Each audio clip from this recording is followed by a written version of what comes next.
আছে।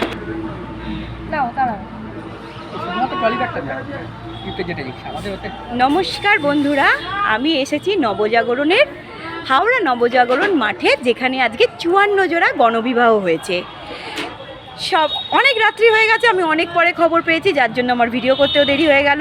লাস্ট একটা কাপলকে আমি পেলাম, যাদেরকে রিকোয়েস্ট করলাম আপনারা একটু প্লিজ দাঁড়ান, একটা ছবি তুলবো আপনাদের। তো যতটুকু পাচ্ছি আপনাদের সাথে গণবিবাহের একটুখানি অল্পই সামান্য ঘটনা আপনাদের সাথে শেয়ার করতে পারছি, কারণ আমার অনেক দেরি হয়ে গেছে তাই। আর পিছন দিকে দেখুন কিছু গিফট দিয়েছে, এই বস্তার মধ্যে একটুখানি সরুন, বস্তার মধ্যে তোষক আরও যাবতীয় কিছু গিফট দিয়েছিল, যাদের গিফটগুলো ওর মধ্যে রয়েছে। কারণ খুলে দেখাতে পাচ্ছি না, কারণ দেরি হয়ে গেছে। ওর মধ্যেও কিছু গিফটস আছে সুন্দরবন থেকে ওনাদের। তাহলে আপনাদের কিভাবে গণবিবাহটা হলো একটু বলুন। আপনাদের আগে অ্যাপ্লিকেশন করতে হয়েছে, ও এনজিওর মাধ্যমে অনেক কেউ দাঁড়িয়ে আছে। এনজিওর মাধ্যমে এদের গণবিবাহের প্রস্তাব এখানে দেওয়া হয়েছিল। এই একজন কাপড়কে আমরা পেয়েছি, যাদের জন্য গণবিবাহটা ওদের এখানে সম্পন্ন হয়েছে। এইখানে গিফট দেওয়া হয়েছে। আরও কয়েকজনের সাথে একটু আলাপ করিয়ে দিই। এই দেখুন, আপনারা কোথা থেকে আসছেন?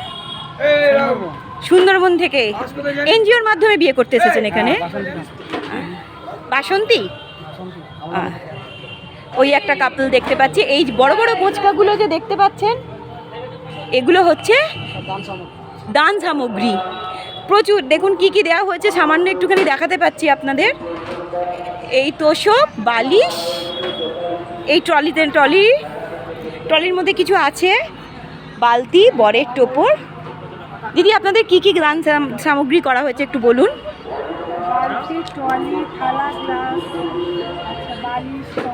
সোনার কিছু জিনিস, আচ্ছা ঠিক আছে। আর মঞ্চটা একটু আপনাদের দেখিয়ে দিই।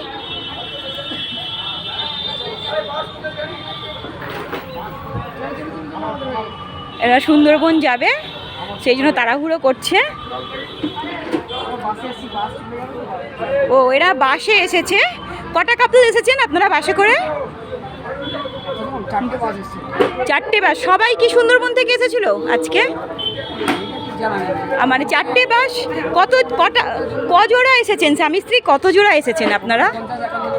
50-51টা জোড়া এসেছে এখানে গণবিবাহ করার জন্য।